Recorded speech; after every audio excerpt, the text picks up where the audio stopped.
So let's start making this video. We're going to have a great time. Right folks, as always, it's a pleasure to be here today, and those who are watching, thank you for the support, because in this video I'll be talking about how you can open up a pharmacy for less than £1,000. As always folks, subscribe, like and share, and I'll break it down for you right now.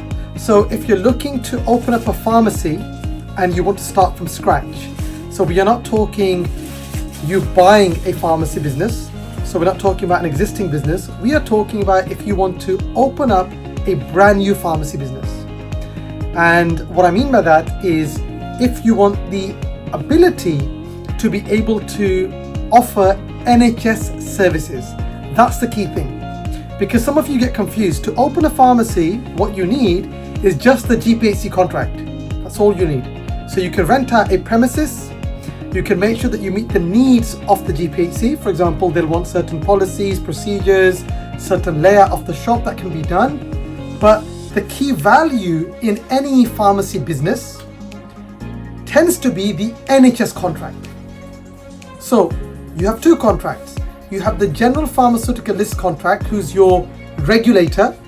That is easy. But the real value of a pharmacy business, or one of the real values, is having an NHS contract. So how do you get an NHS contract? Two ways. Way number one, you buy an existing pharmacy. Then you have to pay the value of the business. And normally pharmacy businesses go for around 4 times, you can say, the net profit. That's what it normally goes for. So if it's got a net profit of around, I don't know, £100,000 for the year, then you're looking at about £400,000, 4 to 7 times it can sell for.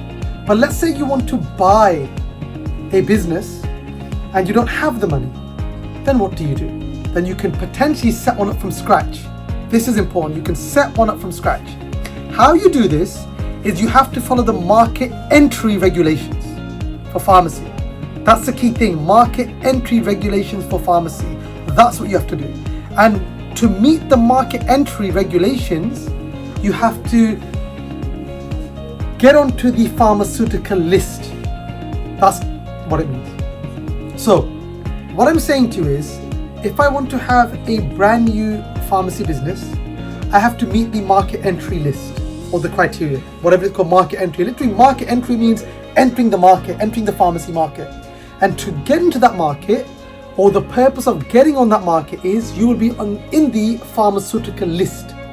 So you will be listed as a service provider to the NHS to deliver pharmacy services. So I hope I made that clear. Let me explain it once more. Market entry is the general term that we use, that you're entering a market. Which market are you entering? The pharmacy market. How do we know that you're on the market or you're accepted? You'll be on the pharmaceutical list. That's the key thing. So how do I get onto the pharmaceutical list? Well, what you need to do is you have to look at the pharmaceutical needs assessment. The pharmaceutical needs assessment is a document, can be around 200 pages, that the local authority generate.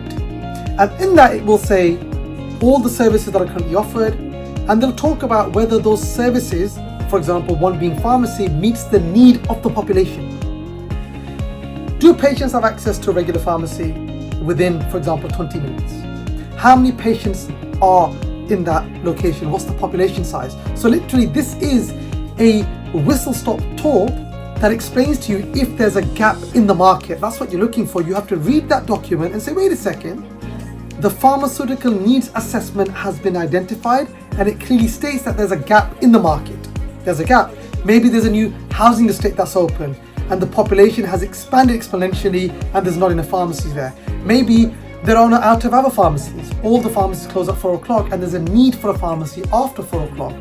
Maybe there's a particular service that needs to be offered. So you go on Google now, type in the pharmaceutical needs assessment, look at your area. For example, it could be London, it could be Nottingham, and read that document. In that document, it will have, do you need a pharmacy? Do you not need a pharmacy? Can I open a pharmacy?